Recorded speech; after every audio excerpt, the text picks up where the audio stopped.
Hello and welcome to this edition of Africa Speaks. My name is Joy Doreen Bira, and of course it's been quite a tough week. After the Garissa attack in Kenya, a lot of tributes have been flowing in from various universities across the world. But also, on the other hand, we have seen a number of Kenyans being evacuated from conflict flogged Yemen, and of course a lot of effort is being put in to ensure that the African nationals who are in Yemen at the moment are evacuated and brought back to their home countries. Let's take a look at that story with KTN's Edith Kimani.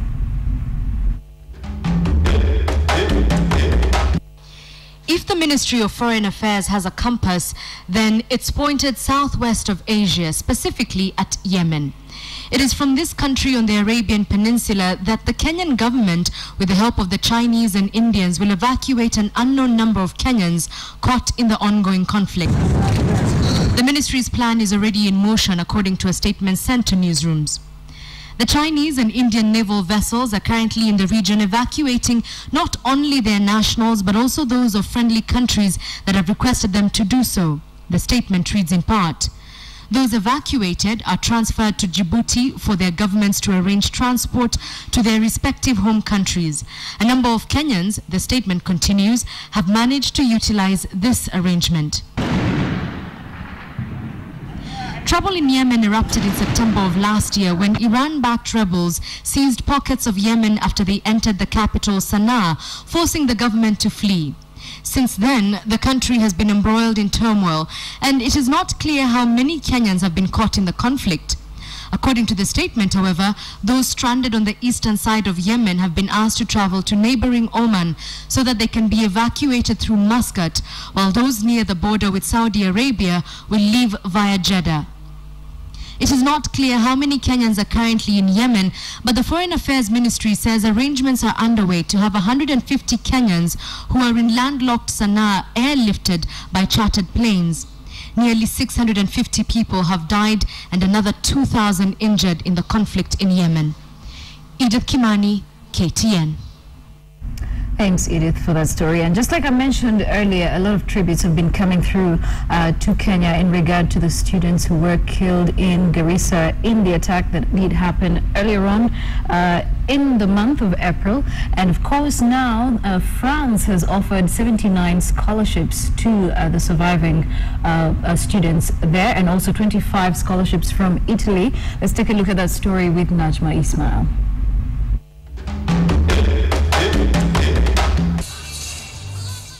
Seven bodies of the victims of the Garissa attack were today released from the Chiromo morgue for burial. George Williams, who is the coordinator of the exercise, however, said their target was 40 bodies by the end of this week, but they couldn't achieve that due to the identification process. Watu wako tofauti. Kuna wale wanasema wanataka kutoa body. We are not forcing families kuwapatia when to kuchukua body ya mwisho. But most likely or target maybe next week on Thursday. Meanwhile, Italy has offered 25 scholarships to students who survived last week's terrorist attack at the Garissa University College. Minister for Foreign Affairs and International Cooperation Paolo Gentiloni said there's 25 students will be offered a full scholarship to study in Italian universities. Gentiloni also added that his government will give the country a soft loan to help settle the students in the aftermath of the attack. The French government, on their part, pledged to pay a whole year's fees at the Moi University for the 79 students who were injured during the attack. The students who will be relocated from Garissa to the Moi University are expected to report to their respective classes on May 20th, 2015. And those are some of the major stories that I think everyone has been focusing on from across the African continent. Now, in this part of the show, we do speak to people from across Africa who do let us know what's happening in their countries, the good, the bad, and also the positive. And today in studio, joining me is Ambassador Mariano Deng Nor, who is here to speak to us about the opportunities that are available in South Sudan today, despite the fact that South Sudan has gone through quite years of destabilization and also, of course, years of conflict where we've seen thousands of people dead and millions left displaced. Thank you so much for joining me, Ambassador. It's such an honor to have you here in studio. I would like to start by asking about the peace talks. What is the status of the peace talks today? The peace talk, the next round of peace talk will commence on the 14th of this month in Addis Ababa. And the government is prepared to enter into dialogue with open mind. The government, as always the case, is committed to reaching a peaceful settlement to the crisis in Sudan, South Sudan. Are we seeing the two parties working together? Because we have President Salva Kiir, who has had a hard time, trying to work with his former vice president, that is Dr. Riek Machar. Do you think that we are reaching a consensus where we're going to see the two parties working together? Right from the beginning of the conflicts in South Sudan, the government led by His Excellency Salva Kiir Mayardit, his government had been from day one ready to engage the rebellion in dialogue in order to reach a peaceful settlement. It has always signed and implemented, be it cessation of hostilities or agreement on protocol in order to see that the government of national unity is established. The government has been there. It has even implemented fully the Arusha agreement of the 21 of January this year. So the government has been very, very positive, really, and is looking forward to approach this coming peace talk in the same spirit. It has been the rebellion that had been shifting their position from time to time. Right. The latest news that we are receiving is that a good number of the military men in Salva Kiir's government have defected to this side. And actually, that was the latest news that was coming in from Dr. Riek Machar's side. How strong does that leave the government of Salva Kiir, and how weak does it leave it at the same time? There are no many defections from the government side. As you know, we have actually a spokesperson of Dr. Riek defecting here last month. That was followed by another team, actually a very big team of over 8 that also defected from Riek rebellion group back to the government. What we have here are isolated incidents. The case, I believe you are talking of Gatwich Posh, this is an isolated case. There are no many defections to their side, but a large number of their troops and personnel have actually joined the government since we last spoke. And the insecurity in 3 states of Jonglei, Upper Nile, and Unity have improved tremendously. The activities of rebels of Riek Machar had been confined to less than 1% of those states. During the conflict, one of the most affected states was Juba, which is the capital of South Sudan. How safe is South Sudan in general today? Juba is very safe. I mean, very safe. The situation in Juba was pacified earlier on, right in December 2013, and by January it has improved. But the main focus was Jonglei, Unity State, and Upper Nile. But even those states, as we speak, has improved tremendously. Take Upper Nile. Upper Nile even have a surplus grain production. They are shifting actually their grain and sesame to other states. What is hampering the supply of grain to other states of South Sudan is lack of transport, but not lack of production. When there is a production going up, it means there is peace. So business is also booming.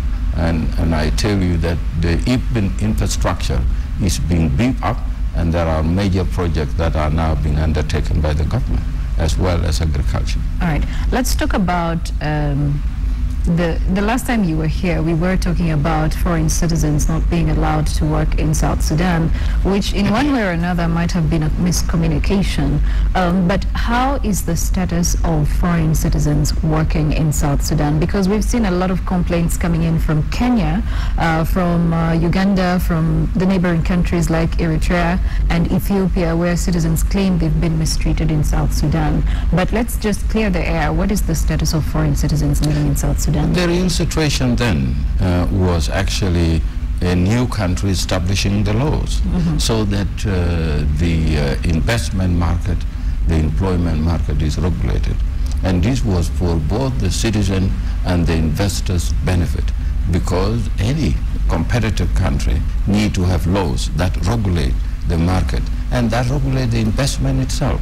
So the investors knows what will be the benefit if they invest in that country, so that you are aware of how to plan your business and establish it in South Sudan. It is a win-win situation for the investors and for South Sudanese citizen and government. We need investors, and we have to remain competitive. And what we have done is whatever nation have done. We have to have laws. You know that we have just become a nation. I know that there are laws, during the last 3 years. The conditions that we're looking at today, are they better conditions for non-citizens who are working in South Sudan? Because, of course, there have been complaints all over the place, but has the situation improved? If people would like to invest in South Sudan today, would they have better conditions than what they were experiencing before? Yes, the Kenyan investment in South Sudan are improving. Since we spoke, Kenyan banks who were there already have expanded. They have gone back to areas that have their business interrupted by insecurity of late 2013, early 2014. And I can tell you that new banks even have been opened, which are banks that originate from Kenya.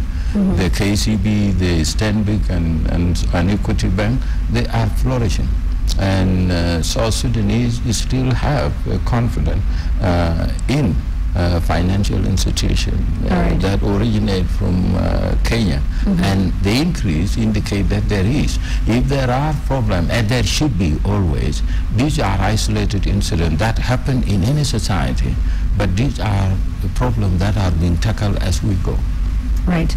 You're watching Africa Speaks, and of course our hashtag is Africa Speaks on Twitter. In case you have any questions for Ambassador Mariano Deng, you can use the hashtag, or you can use my Twitter handle at JoyDorinBira, and we'll be able to source out some of your feedback. Like I'm seeing one from Felix Kowet here, who is saying the conflict is far from over. Juba has been cleansed and the investment climate hasn't changed a bit, but Ambassador Mariano will be reverting to that after we take a short break. But the question is, would you invest in South Sudan today?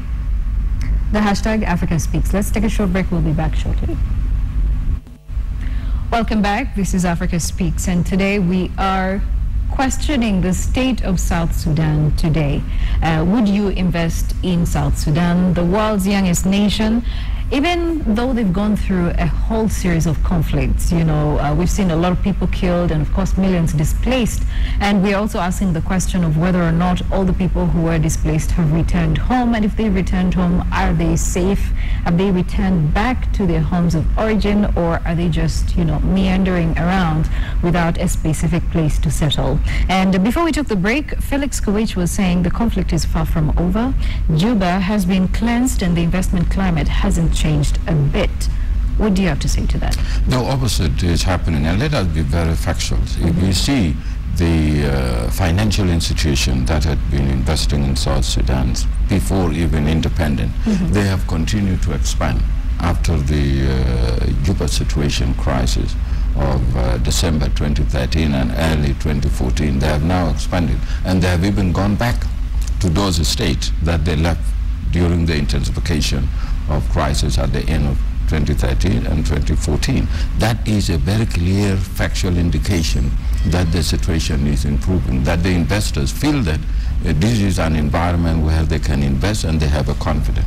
So they have continuously expanded, and they are reinforcing a new financial institutions are even establishing themselves in Juba. Juba has never been in danger. It was the first 2-3 weeks of 2013 again and 2014 that were difficult, but the situation has completely improved and you don't hear anything in Juba. All right. The business is thriving. All right, let's talk about the backbone of South Sudan's economy and how it's faring so far. Are we seeing an improvement? Because I think during the conflict, we did see I think there were some countries that were threatening sanctions, and some of them implemented, some did not implement them.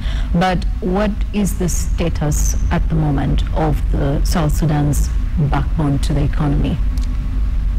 As we became independent, the backbone of our economy is oil.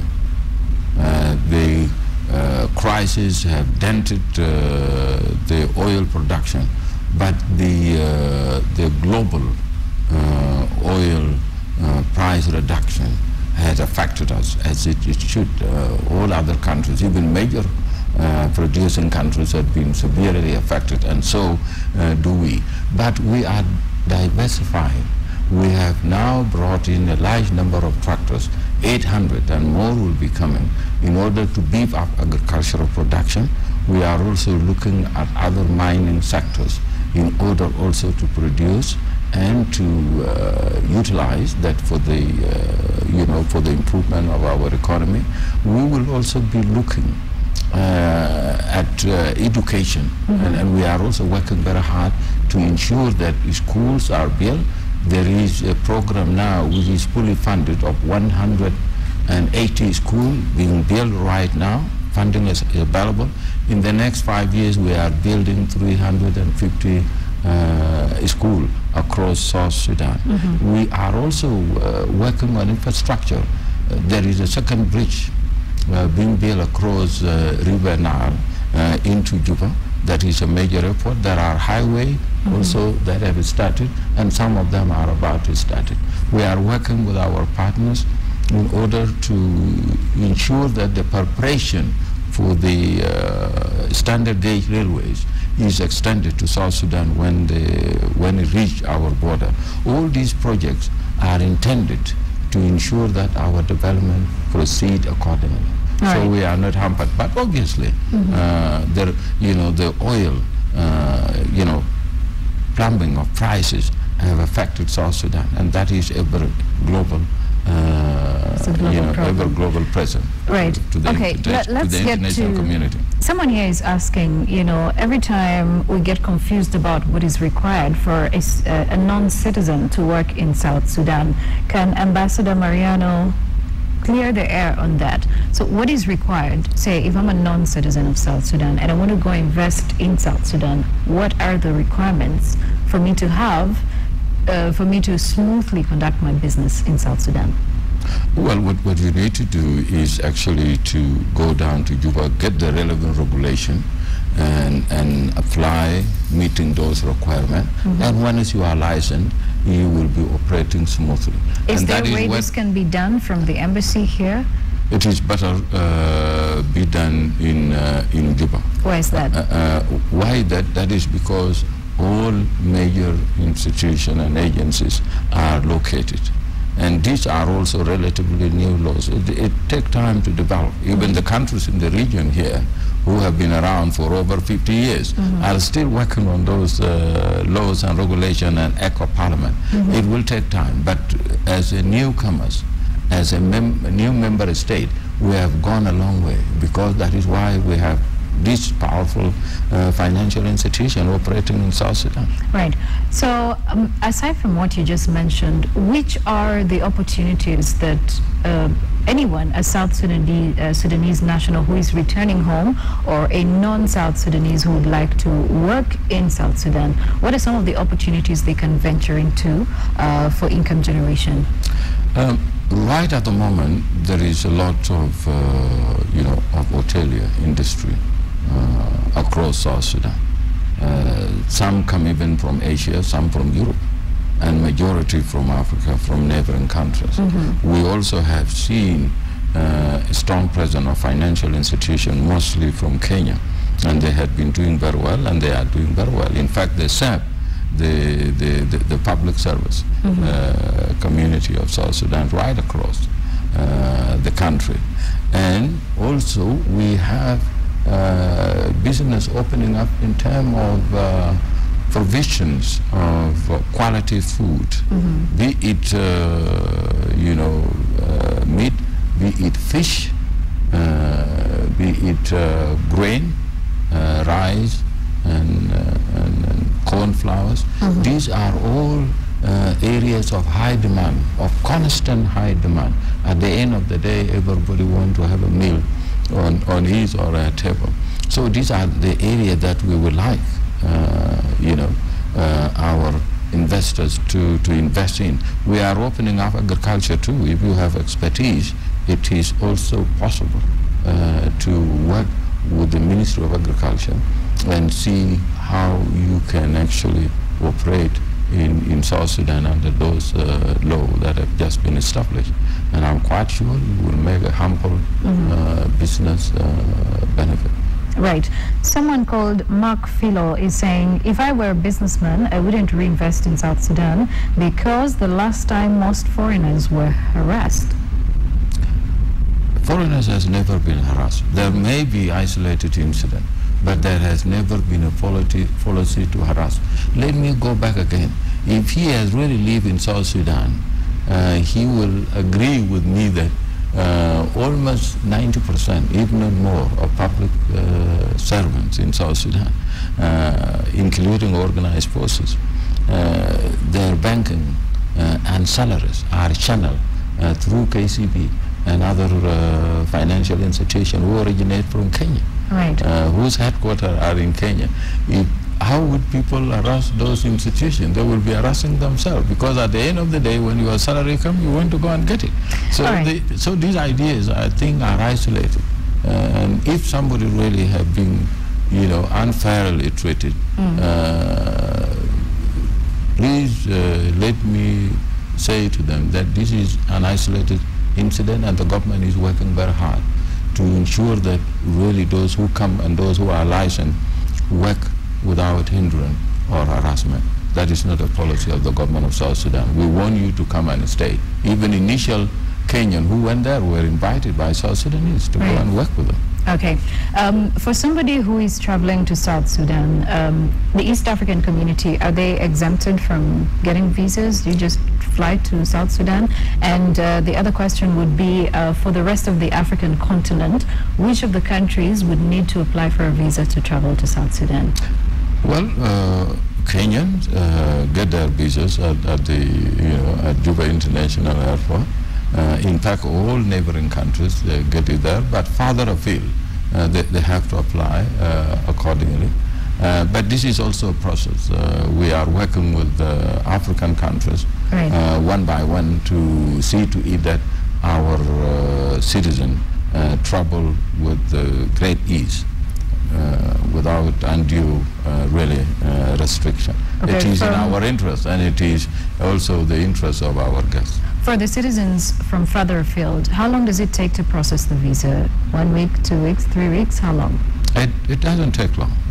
It doesn't take long. For us here in Nairobi, as I said, Kenyan will travel straight to South Sudan and get their visa there. Those who are coming somewhere on transit, we usually do it in a matter of 2-3 working days.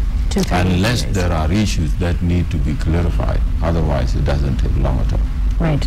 Okay, we'd like to have your final remarks as you talk about the positives of South Sudan, like you just mentioned, and of course the areas that are open for investment. But let's hear your final remarks to everybody who is watching and everybody who would like to venture into any kind of business in South Sudan. My final remark is that South Sudan is an open society. Is unique in a sense that most citizens of South Sudan has lived in neighboring countries. Kenya still holds a large number of South Sudanese. Some of them were born here and know no other culture and know no other language. And they have grown up to be adult. These are the future ambassadors that will be quite different from any other ambassador in the sense that they actually are made up of both culture. Right. In this respect, South Sudan is looking forward to be a full members of the East African community. We have already applied, and our application is in the process. We are part of Northern Corridor, of which we are also working in order to harmonize education requirement and fees. So we are really fully looking forward to be a full members of East African community, and our future belongs to East Africa. We are one, and we will be here for eternity. All right, thank you so much, Ambassador. We do appreciate the time taken to enlighten us on these issues. And of course, if you have any other questions, you can forward them to us here at KTN Kenya. Our Twitter handle is at KTN Kenya. For the show, it's KTN Africa Speaks, and my handle is at Joy Doreen Bira. Now, usually when we're winding up the show, we try to bring out the life in our music on the African continent. And today we're going west, all the way to Mali, and we'll hear a song from Salif Keita, Africa. My name is Joy Doreen Bira. Let's keep the conversation going.